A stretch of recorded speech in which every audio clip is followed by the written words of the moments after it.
Hi, I'm Paul Harding, and I'm here with Kwame Wood. Hi, Kwame. Hi, Paul. We're in the studio to talk about Rass Kwame and Ananse. Yeah.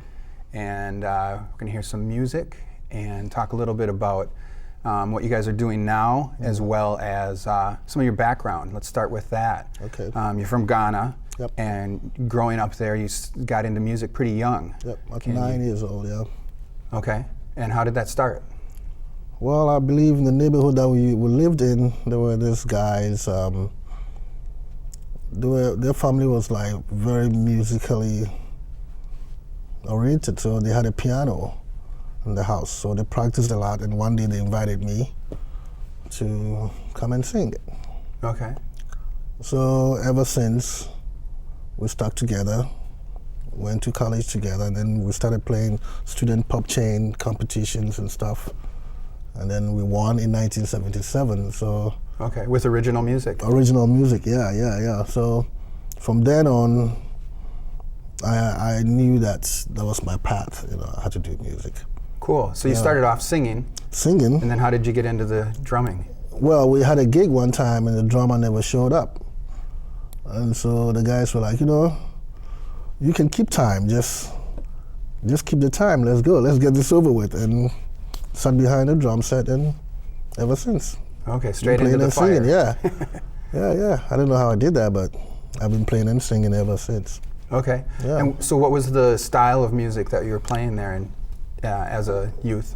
Mostly we were doing a lot of our original songs, our own tunes, and some copyright, but most of the songs we were doing were our own, creation, Okay. And so that's what we believed in. To be successful in music, you have to play your own thing, do your own thing. So that's what I know. So what was the popular music at the time there in Ghana? High life. High life. Afrobeat. Okay. Well, these days they call it what? Well beats. Some reggae. Okay. So these were the styles that were probably influencing you growing up and singing and starting in with the drums then? Right. And then eventually you came to the United States and continued performing with some groups in New York, right? I came on tour with one of Ghana's premier high life musicians. He came on. So we were touring North America. So we went back and forth from Canada to the States. And then at some point, I guess, the organization was so bad that they couldn't afford to pay the musicians. So they said, okay, you guys can stay here. We can't even buy you a return ticket to go back. Oh. So you guys can stay here and put a band together. So that's what we did. And I decided to, instead of living in Toronto, I moved to New York. Okay. And then we formed a band in Kosi, played with them for a while, then I moved to Washington, D.C., where we formed Culture Shock. Okay. Yeah. And so with these bands, were you still playing like sort of high life oriented music or African sounds or getting into the reggae? We were playing everything. Okay. And then after settling in here in the Twin Cities, you formed Ananse. Okay. And we've been together ever since. It's about 12 years now. Wow. Yeah. And maybe what is the name, Rass Kwame and Ananse? Right. That has roots in Ghana as well. Right. Rass is my stage name, like Prince. That's what it means. Kwame is my middle name. Like, back home in Ghana, your middle name is the day you were born. So if you're born on Saturday, you are Kwame. And Ananse means spider. See how they have this folk story tale about the spider? Yeah. So Ananse simply means spider. Okay, he's sort of a trickster. Yeah, trickster, right. Okay. Right. So yeah, and we've been playing ever since. And so then you've kind of gone in more of a reggae direction. I mean, that seems to be a lot of the music is pretty into the reggae sound. It's reggae, but we fuse it up with a lot of African rhythms, Okay. So we could be playing reggae and fuse it up with agbaja. Okay. And then come back to the reggae. And that's a West African dance style, right? Right.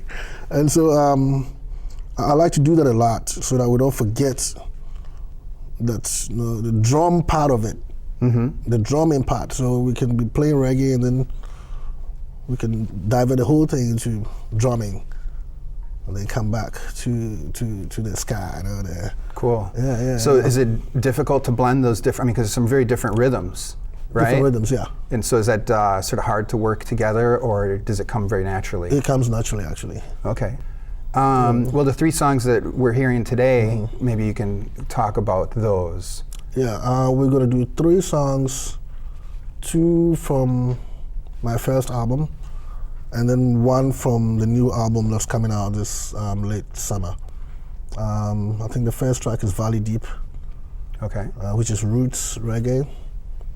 And then the other one, the second one is Asida, which means giving thanks. Okay. And is that in That's in Twi, that's in my local Twi language? Yeah. Okay. Yeah, and then the third one is on my new record. It's called Allah Buddha. Okay. Like the deities. Like, absolutely. Allah, Buddha, Jehovah, Jah.